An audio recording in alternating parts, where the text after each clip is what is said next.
I just saw over the weekend Film Red 2 times, and both times sub and dub. 10 out of 10. I am actively watching the dub, and I'm telling you, it's worth the money and then some. This is the best One Piece film personally I have seen, and that is with no bias. You guys know me, I am agenda free. Here's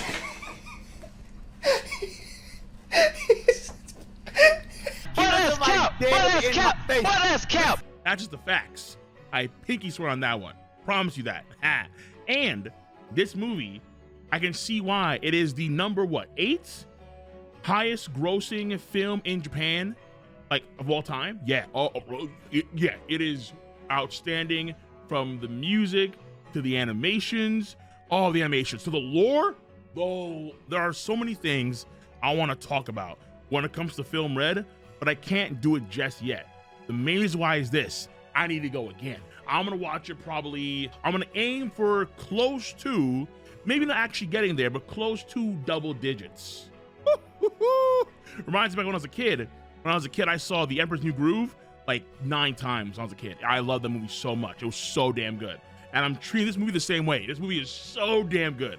So if you can, watch it in theaters near you and support the film. If you can't because of whatever reason, then drink up me Harley Joe. Now, the chapter. This chapter of One Piece, 1065. If you haven't seen my chapter live reaction to the chapter, you can go on my Cole Requiem channel for the full live stream, and of course on my Twitch channel, King Lightning Gaming. Also, if you want to see my One Piece anime reaction content, you can go where? To my Kingu-san channel, and of course First Reacted where? On my Patreon. All these links are in the description box down below. And this chapter has a lot of juicy lore details, big juicy lore reveals, and for this arc clearly far more to come.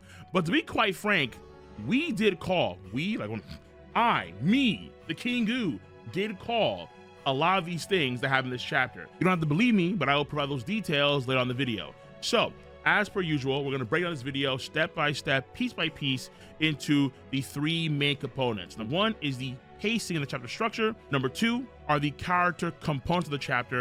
And number 3 are the story progression components for this chapter, which is the lion's share of the chapter. So let's go right into it step by step.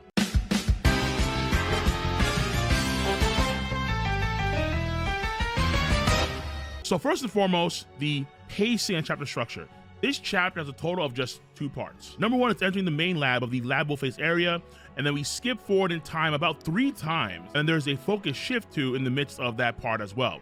That is all number 1. And then number 2 is at the end of the chapter in the Fabrio phase in the junkyard area. So overall, the pace of the chapter I think is pretty damn good, because it's very focused on just essentially 2 parts of focus, and the vast majority of the chapter is the first part, the labo phase, and the main lab of the labo phase, where we have these character introductions. We have a fight of focus and a focus shift during that fight. And in this part, once again, there are 3 times where time is skipped forward. So you have 1 where Edison tells them to keep walking straight. Then you have 2 where Pythagoras needs to go to the bathroom but doesn't want to waste time. And then you have 3, lastly, where the workers are prepping the 88th simulation room. So once again, these are the 3 times in this chapter in part 1 where time is skipped forward, but I think overall they are relatively easy to see. They're not necessarily that complicated. And the last part is literally just 1 page. So overall, the pacing is well focused, very good. I like it a lot. And overall order for this chapter, pacing wise, well done.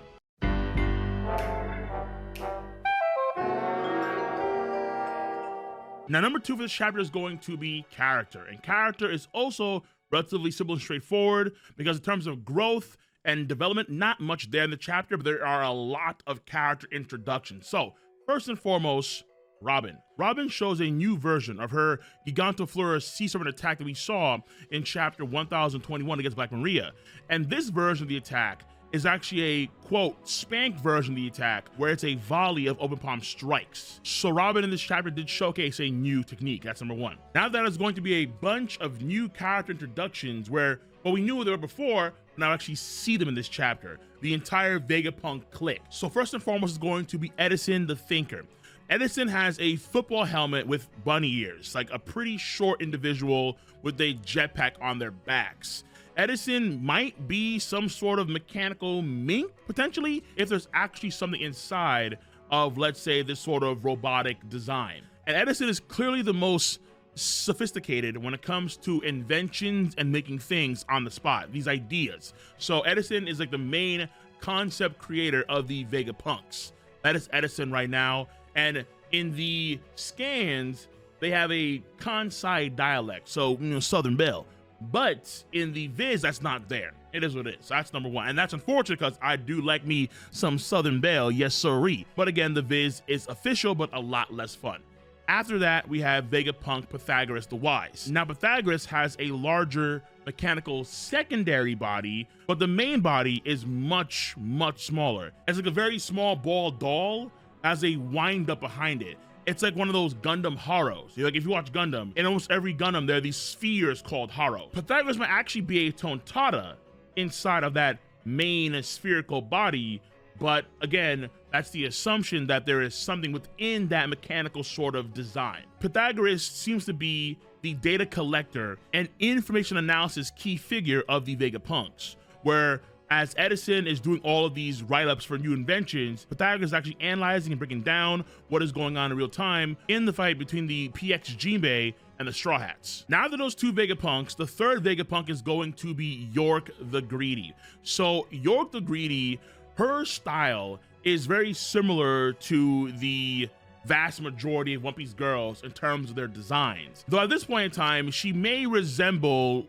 Jewelry Bonnie actually more so than any other girl in One Piece. And predominantly it's because of her gluttonous ways, where she can eat a metric ton of food like Jewelry Bonnie and then just digest that almost instantly, which actually reminds you, I think, of the life return skills we've seen before in the past. Like what we see from Kumadori in chapter 406, where Kumadori is like big and puffy from eating all that food in the fridge and then does a life return technique to just digest that all immediately. So she could have that to some degree. But what's most important here is that when she is eating, when she is pooping and sleeping, she appears to be sharing these biological necessities with the other Vegapunks.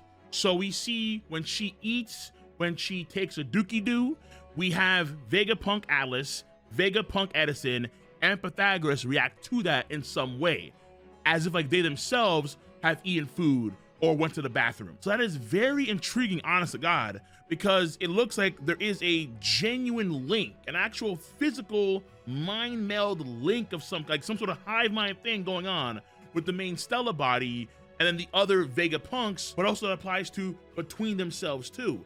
So funky, weird stuff that needs more details to flush out. And I do wonder if the main body, the main Vegapunk, does he also experience the same thing too? Or like York eats and the main Vegapunk is also satiated. Or York goes to the bathroom and the main Vegapunk also feels like the actual fecal matter in his body just disappears. Like poof, it's gone. It's magic, you know. Maybe.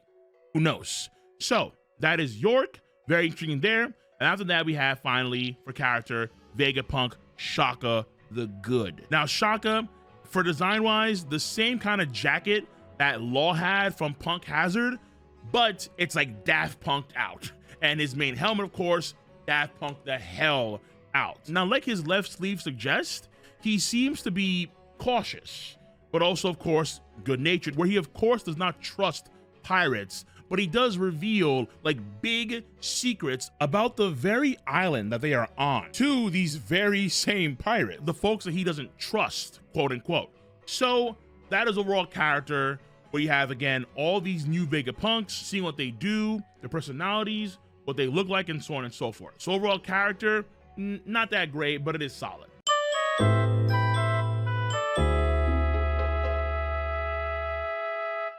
Now we have finally the story progression components of this chapter.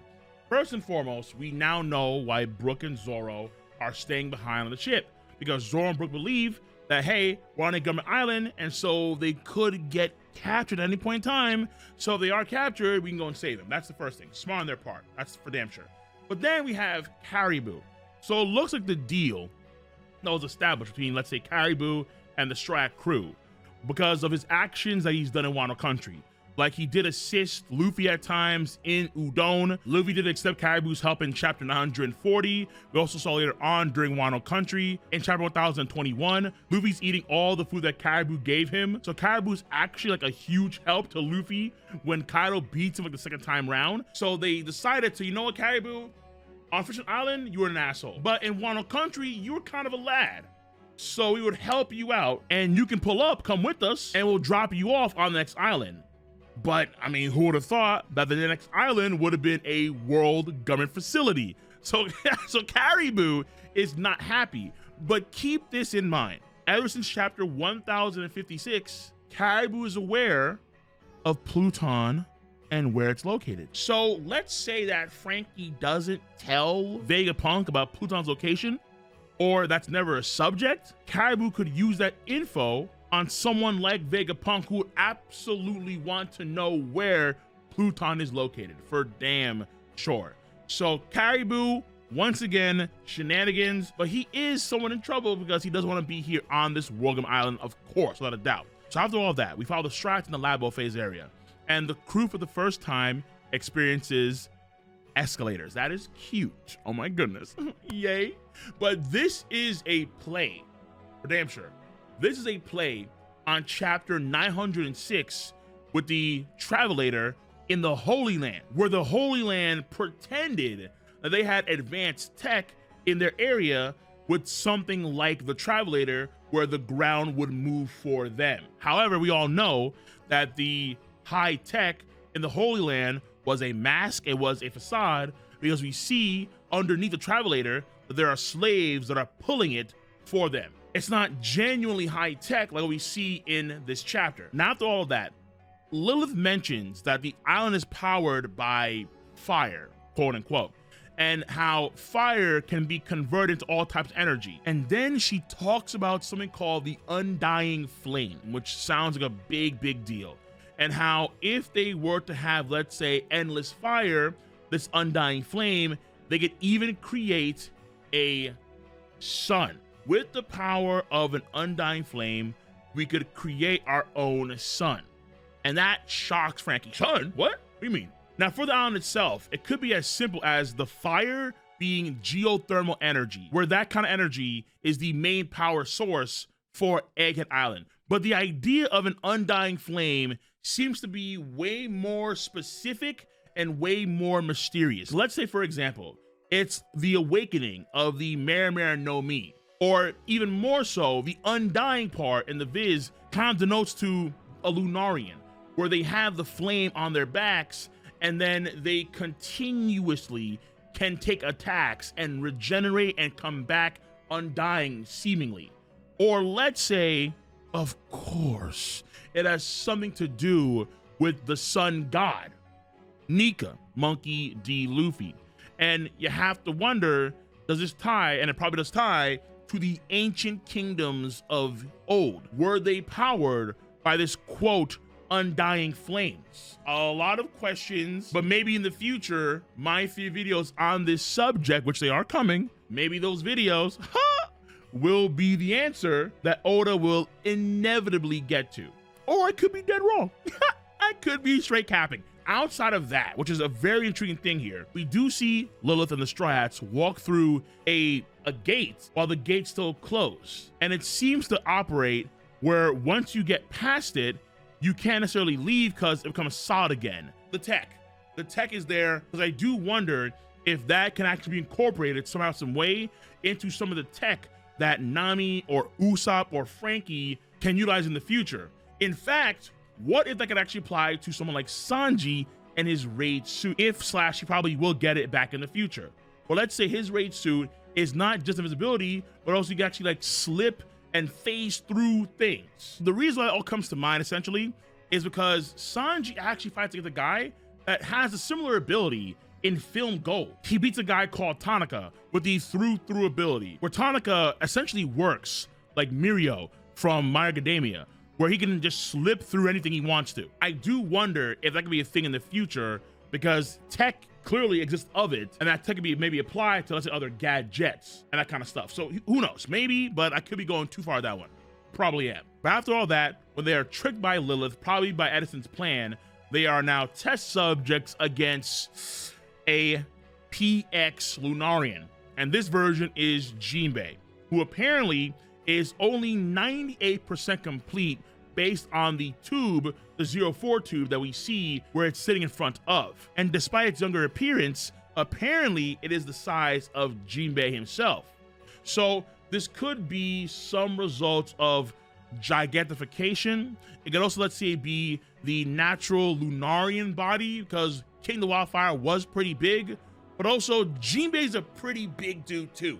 So as a child, matching Jinbei's size, it does seem very reminiscent of the Punk Hazard kids. Now, PX Jinbei is also outfitted with lasers and has the same star eyes as PX Boa in chapter 1059. Now, during the fight, PX Jinbei seemed to be using his Lunarian speed form more so than its actual flame-on invincible form, since the flame wasn't on for most of the fighting that we see. Or it could be the case, so let's say Oda forgot. Also possible as well, fair enough.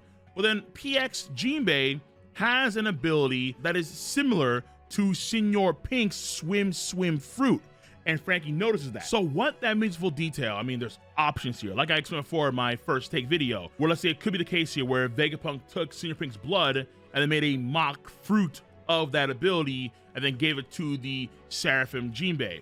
Or let's say that Senor Pink is actually dead, like after he was captured in Dressrosa, he, let's say, died in prison, and then Seraphim Jinbei actually has the genuine swim fruit. Or it could be the case here where there is actual tech, bona fide tech. There is tech that's turning solid ground into fluid.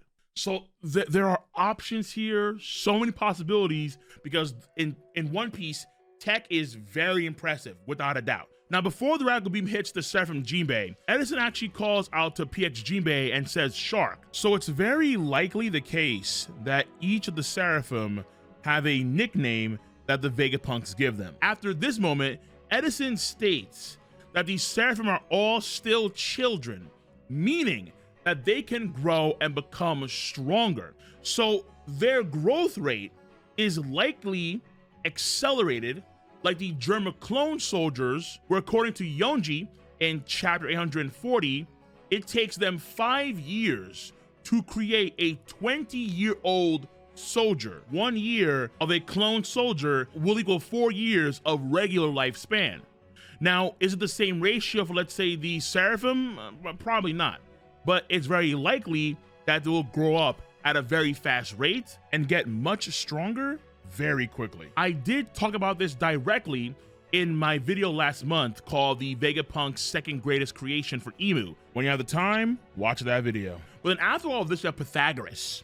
And Pythagoras talks about how the bloodline elements, the lineage factors, can record individual experiences, and the Seraphim attack patterns are evolving as a result of this. So essentially speaking, PX Jinbei is becoming more like Jinbei in his fighting style because of the memory of Jinbei's DNA. So in theory, the same thing would apply to all of the Seraphim. This is also something that your boy mentioned in that same video, the Vegapunk's second greatest creation video that I did. So while the fighting is all going on, essentially the Vegapunks are all taking notes, all crossing their T's and dotting their I's. We do have York eating all that food for Vegapunk, Pythagoras, and Edison, and apparently Alice as well. And she has to kind of punch to like digest, of course. She is the violence, duh. And as York sleeps, Shaka ends the fight. And the way Shaka shuts down the Straw Hats is that their boots, their dome shoes, are actually under the control of the laboratory's magnetic field at all times. So they can be magnetized and stuck to the floor, unable to move because of the current shoes that they're wearing. But here is something I gotta point out. When Vegapunk Shaka is staring at the fourth gate, the fourth door, the same gate that the Jinbei Seraphim came out of, and Robin is saying, well, okay, now we know that resistance is futile, I take it, as she said. And then he says, I can't trust pirates. If you look to the left on that very small panel, the gate next to 4 says 8. So there is a question as to how many seraphim are there. And originally the idea was, okay, well, it's probably 7 because they match the warlords. 7 warlords, 7 seraphim. There's an 8 on that gate. That's clearly an 8. Is it possible, let's for example, that since Crocodile was defeated in Alabasta, the one to replace Crocodile around the time after Water 7, before Thriller Bark, was who? Blackbeard. Are there just more than 7 seraphim? Because, hey, there's an 8 on that gate. And if there's a Seraphim Blackbeard, a Seraphim Law, anyone that was a Shichibukai may have a genuine Seraphim after them. After all said and done, we have the big reveal from Shaka that this island, Egghead, is an island of the past. The technology of the island is actually technology of the past. He explains in the past, 900 years ago, there was a kingdom that was once just as highly advanced as Egghead is today. That is, well, listen, I literally talked about this too in my video recently about Oda revealing the big secrets of the future past through Vegapunk. And it's something I've been saying for years now, where the tech of the Kingdom of the Ancients was very, very advanced, way more advanced than things were today. For me, it was very clear that the stuff in the NL cover story with those machines on the moon, I'm like, okay, like, whoa. That to me was a big, huge, massive, major deal, because that was some very sophisticated tech in the cover stories way back when. Absolutely. And then we see Luffy and company approach what seems to be some sort of giant robot or potentially armor that could fit someone that is an ancient giant. And there is a sword that is actually stuck in their midsection, or its midsection. So whether it's a robot or it's armor or whatever it is, we're gonna find out soon. But this thing is very impressive because you can tell how advanced it is despite also the age of it. You can just tell. So this robot, armor, whatever we're gonna call it, yeah, this is clearly a sign of just how good things were back then in terms of technology. So that is it for the overall story progression, the heftiest part of this chapter review.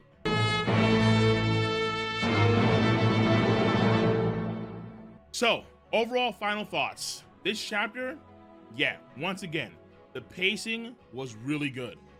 The story progression and things we learned, yes. Of course, I did call a lot of this stuff too. I'm not gonna deny it, it is what it is, and so that makes me happy, duh. But at the same time, the character stuff is not that big of a deal. Character is kind of meh, but story is muy bueno, and pacing is muy bueno. Fair 8 out of 10. Reason why is this. Again, the world building lore dumps are pretty important here, because what we're getting now, clearly in this chapter, this arc, are going to be so prevalent for things to come in the future of the story, because again, the things that Lulusia went through, the event of Lulusia, according to Rob Gucci, in some way also involves Vegapunk. And Vegapunk has to be killed because probably Vegapunk knows too much. Not of the future, but of the past. And because there are unknown elements here, like for example, what if Rob Gucci pulls up and runs into, let's say, Caribou? Would Caribou sell the information of Pluton existing in Wano country to Rob Gucci, where him and Kaku in Water 7 had a particular mission to get the blueprints of that same ancient weapon? That could get real spicy. There are things that are clearly being set up in a very, very, very big way, and the world building is only going to advance from here on out. Absolutely. So once again, a fair, I think, 8 out of 10 chapter.